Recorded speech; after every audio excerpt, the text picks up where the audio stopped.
Hello दोस्तों, welcome back to my channel. अगर आपने अभी तक मेरे चैनल को सब्सक्राइब नहीं किया है तो जल्दी से मेरे चैनल को सब्सक्राइब कर दें। एपिसोड 12 की शुरुआत में यूंग जब ऑफिस आता है तो ये यहाँ से गुजरते हुए शाओनिंग को देख रहा होता है। शाओनिंग यही सोच रही होती कि यूंग इसको इस तरह से जाते हुए क्यों देख रहा है। कुछ ही देर बाद यहाँ पर सिस्टर जिंग भी आ जाती है। सिस्टर जिंग को देखकर जाओ फेंग इनके पास चला जाता है और कहने लगता है कि आज तो तुम बहुत ही मोटिवेटेड दिखाई दे रही हो। तो सिस्टर जिंग कहती है कि मैं तो हर रोज ही ऐसी दिखाई देती हूँ। जाओ फेंग कहने लगता है कि क्या आपको कल रात के बारे में याद नहीं है। तो सिस्टर जिंग कहती है कि जो भी कहना चाहते हो सही से कहो। जाओ फेंग कहता है कि तुमने मुझे पैसे देने हैं। सिस्टर जिंग कहती है कि मुझे तो याद नहीं पड़ता कि मैंने कभी तुमसे पैसे लिए हो। जाओ फेंग कहता है कि तुम मेरे साथ बाहर आओ। बाहर आने के बाद जाओ फेंग सिस्टर जिंग को वीडियो दिखाता है जो इसने उस बार की वेट्रेस से रिकॉर्ड करवाई होती है। वेट्रेस इस वीडियो में ये कह रही होती है कि इस लेडी का बिल जाओ फेंग ने पे किया है। सिस्टर जिंग ये वीडियो देखने के बाद उसको वीडियो डिलीट करने के लिए कहती है, लेकिन जाओ फेंग कहता है कि इस तरह की वीडियो मैं कैसे डिलीट कर सकता हूँ। सिस्टर जिंग अब इससे फोन छीनने लगती है। जाओ फेंग अपना फोन सिस्टर जिंग को नहीं देना चाह रहा होता और इसी चक्कर में जाओ फेंग का फोन नीचे गिरकर टूट जाता है। अपने फोन को देखकर जाओ फेंग कहने लगता है कि मैंने ये फोन अभी खरीदा था और ये 10,000 यॉन का है। अब देखो तुम्हारी वजह से इसकी सारी स्क्रीन टूट गई है। सिस्टर जिंग इससे पूछते हैं कि मुझे तुम्हारे कितने पैसे देने हैं। जाओ फेंग कहता है कि 8,000। जाओ फेंग गुस्सा कर रहा होता है कि मेरा फोन तो ऑन भी नहीं हो रहा। सिस्टर जिंग कहती है कि गुस्सा मत करो, मैं तुम्हें फोन के पैसे भी मिलाकर 18,000 सेंड कर दूंगी। ये कहकर सिस्टर जिंग चली जाती है। आज यूएंग प्रेसिडेंट के साथ लंच कर रहा होता है तो ये कहने लगते हैं कि तुम शादी कब कर रहे हो। यूएंग कहता है कि मुझे शादी की जल्दी नहीं है, तो मेरी शादी अगले साल होगी। अब प्रेसिडेंट रास्ते में चिव से पूछते हैं कि आजकल यंग लोग रेड एनवलप के अलावा अपनी शादी पर क्या गिफ्ट पसंद करते हैं। चिव कहता है कि ये तो आपके रिलेशनशिप पर डिपेंड करता है। प्रेसिडेंट कहने लगते हैं कि मेरे और यूएंग के रिलेशनशिप को देखते हुए मुझे उसको क्या देना चाहिए। चिव कहने लगता है कि यूएंग शादी कर रहा है। प्रेसिडेंट कहते हैं कि नहीं, मैं तो एडवांस में प्रिपरेशन करना चाह रहा हूँ। अब लंच ब्रेक में वेई शाओनिंग से मिलने के लिए आती है। ये दोनों यहाँ से तेंग्यू को गुजरते हुए देखती है तो वेई कहने लगती है कि तो ये यूएंग की ड्रीम गर्ल है। शाओनिंग कहती है कि तुम आहिस्ता बोलो वरना यूएंग के लिए मुश्किल हो जाएगी। शाओनिंग को इतना अपसेट देखकर वेई कहने लगती है कि तुम दोनों को एक साथ कई महीने हो गए, उसके बावजूद तुम्हें ये नहीं मालूम कि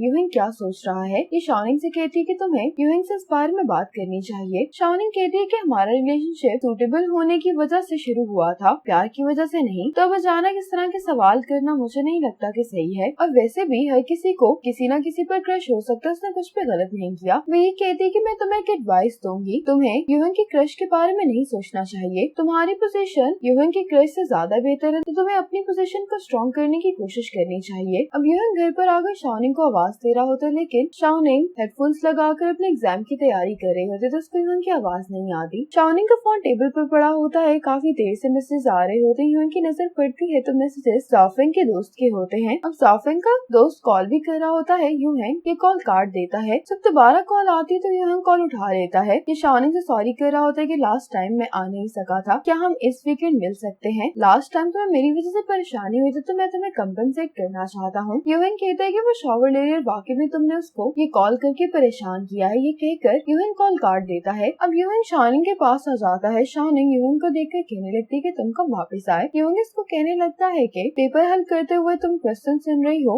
ऐसे तुम अच्छे से तैयारी नहीं कर पाओगी। शाओनिंग कहती है कि मेरे पास वक्त थोड़ा, इसीलिए मैं सब कुछ साथ में करना चाह रही हूँ। अब शाओनिंग के पेपर में जो मिस्टेक्स होती है यूएंग इसको वो बता रहा होता है। यूएंग को देखते हुए शाओनिंग को वेई की बात याद आ रही होती है। शाओनिंग यूएंग के फेस पर किस करती है। ये देखकर यूएंग शाओनिंग को किस करने लगता है। अब रात में यूएंग शाओनिंग को बताता है कि तेंग्यू मुझे अपना सीनियर तो कहती है, लेकिन हम लोग कॉलेज में ज्यादा क्लोज नहीं थे, बहुत कम ही हम एक दूसरे से बात किया करते थे और हमारे डिपार्टमेंट में उसका ट्रांसफर भी बैंक की रिकमेंडेशन था, मेरी नहीं। शाओनिंग से पूछती है कि अगर तुम मेरे साथ नहीं होते तो तुम्हें क्या लगता है कि अभी तुम किसके साथ रिलेशनशिप में होते। यूएंग कहता है कि अगर मैं वो पहला लड़का होता जो तुमसे हाई स्कूल खत्म होने के बाद कन्फेस करता तो क्या तुम मुझे एक्सेप्ट कर लेती। शाओनिंग कहती है कि जिंदगी में काश की कोई जगह नहीं है, वैसे भी तुम मुझे उस टाइम पर पसंद नहीं करते थे। यूएंग कहता है कि तुम सही कह रही हो, इसीलिए अब से मैं तुम्हारे साथ ही रहूंगा। ये सुनकर शाओनिंग मुस्कुराने लगती है। अगले दिन शाओनिंग की मुलाकात जब वेई से होती है तो ये वेई को बताती है कि यूएंग तेंग्यू को पसंद नहीं करता। वेई कहती है कि फिर वो हाई पोनीटेल वाली लड़की कौन है। शाओनिंग कहती है कि अब मुझे परवाह नहीं है कि वो लड़की कौन है, एग्जाम आने वाला है तो मैं अपना सारा फोकस तैयारी पर करना चाहती हूँ। ऑफिस में सब लोग इसी बात को लेकर परेशान होते हैं कि साल खत्म होने वाला है, लेकिन जो टारगेट इनको दिया गया है वो पूरा नहीं हुआ। इतने में तेंग यो शोले के पास आती है, कहती है कि ये 10 मिलियन US$ का डिपॉजिट है, आप साइन कर देंगे, मेरी पर्सनल परफॉर्मेंस है। 10 मिलियन US$ की बात सुनकर तो सभी काफी हैरान हो जाते हैं। तेंग यो कहती है कि ये ट्रेडिंग कंपनी जिसके साथ मेरे डैड काम किया करते थे। शोली कहने लगता है कि तुम्हारी जो परफॉर्मेंस है उसको देखते हुए तुम बहुत जल्दी अकाउंट मैनेजर बन जाओगी। इतने में यूहेंग यहाँ पर आता है तो शोली इस बारे में यूहेंग को बताता तो यूहेंग तेंग यो को कांग्रेचुलेशंस कहता है। तेंग यो कहने लगती है कि मैं आज रात आप सब लोगों को डिनर पर इनवाइट करना चाहती हूँ ताकि हम इसको सेलिब्रेट कर सकें। यूहेंग इनकार कर देते ये कहकर कि मेरे आज रात के प्लान्स हैं। ये सुनकर शाओनिंग को अच्छा लगता है। अब जाफिन शाओनिंग के पास आकर कहने लगता है कि जिस लड़की को मैंने तुमसे इंट्रोड्यूस करवाया था उसने तुम्हें कॉल की थी, लेकिन तुम्हारा फोन किसी लड़के ने उठाया था। जाफिन पूछता है कि वो लड़का कौन है, तो शाओनिंग कहती है कि मेरे डैड। जाफिन कहता है कि तुम इतनी बड़ी हो गई उसके बावजूद लड़कों की कोर्स तुम्हारे डैड अटेंड करते हैं। शाओनिंग कहती है कि ऐसी बात नहीं है, मैं एग्जाम की तैयारी कर रही थी तो वो नहीं चाहते थे कि मैं डिस्ट्रैक्ट हूँ। अब शाओनिंग अपनी कॉल लॉग का स्क्रीनशॉट लेकर यूएंग को सेंड करती है और ये यूएंग को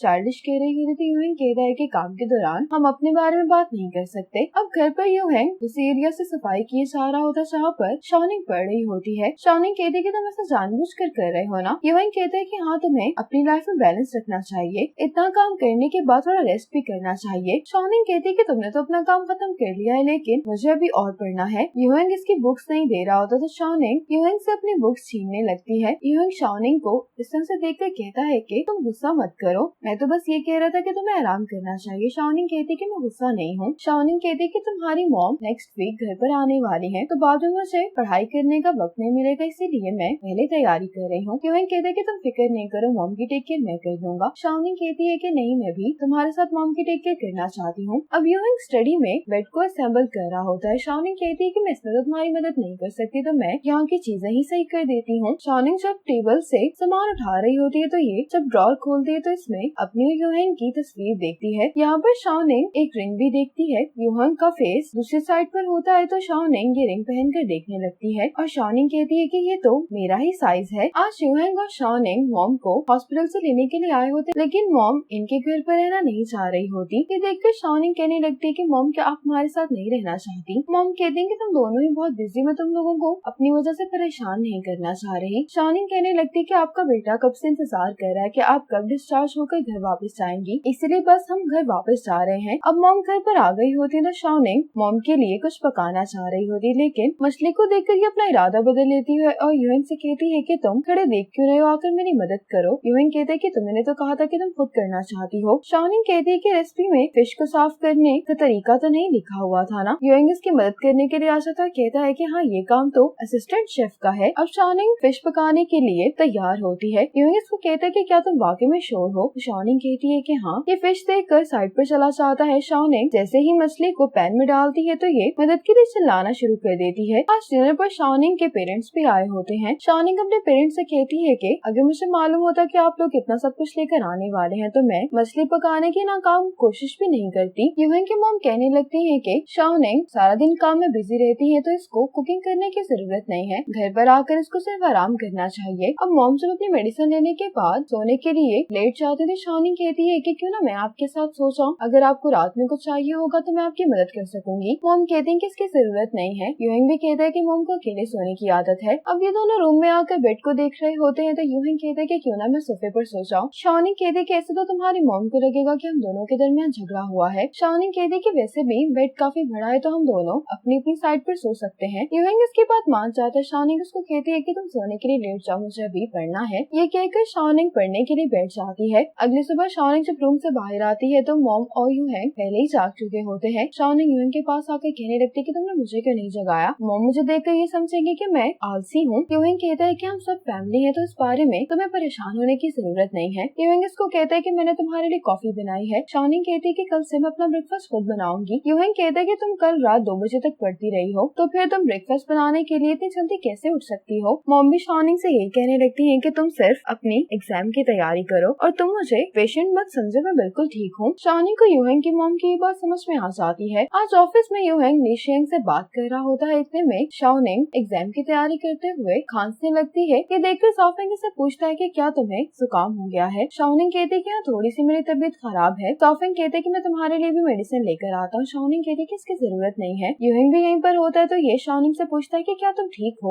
यूहिंग का सबके सामने पूछना उसको ऑकवर्ड लगता है तो ये कहने लगती है कि मैंने मेडिसिन ले ली है। सॉफिंग को मेडिसिन नहीं मिल रही होती तो ये शाओनिंग से कहता है कि मैं तुम्हारे लिए मेडिसिन मंगवा देता हूँ। ये अपना फोन निकालने लगता है लेकिन उसके पास फोन नहीं होता तो कहने लगता है कि मेरा फोन कहाँ पर है। अब कल रात का सीन दिखाया जाता है। शाओनिंग एग्जाम की तैयारी करते हुए टेबल पर ही सो जाती है। यूहिंग शाओनिंग को आकर जगाता है तो शाओनिंग कहती है कि क्या मैंने तुम्हें जगा दिया है। यूहिंग कहता है कि नहीं, काफी देर हो गई, अब तुम्हें सो जाना चाहिए। यूहिंग शाओनिंग को बेड पर लेटाता है। यूहिंग जब शाओनिंग का ब्लैंकेट सही कर रहा होता तो शाओनिंग यूहिंग का हाथ पकड़ लेती है। ये देखकर यूहिंग कुछ देर के लिए यहीं पर बैठ जाता है। फिर ये शाओनिंग को गुड नाइट कहने के बाद स्टोर रूम में आता है। वहाँ से अपना ये कैंप का सामान निकालता है और टेरेस में कैंप लगाकर सो जाता है। इसी मोमेंट पर एपिसोड 12 खत्म हो जाती है।